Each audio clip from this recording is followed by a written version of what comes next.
Hi everyone. ఈరోజు మీకు గృహహింస కేసు గురించి కొన్ని పాయింట్స్ చెప్తాను. సాధారణంగా కుటుంబ తగాదాల్లో భార్య భర్త మీద కానీ భర్త కుటుంబ సభ్యుల మీద కానీ గృహహింస కేసు ఫైల్ చేసినప్పుడు భర్త కుటుంబ సభ్యులు భయపడిపోతుంటారు. కానీ మీరు భయపడాల్సిన అవసరం లేదు.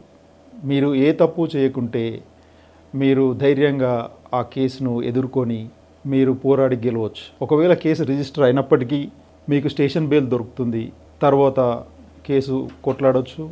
తర్వాత మీరు హైకోర్టులో కూడా క్వాష్ పిటిషన్ ఫైల్ చేసుకొని కేసును కొట్టేయించుకోవచ్చు.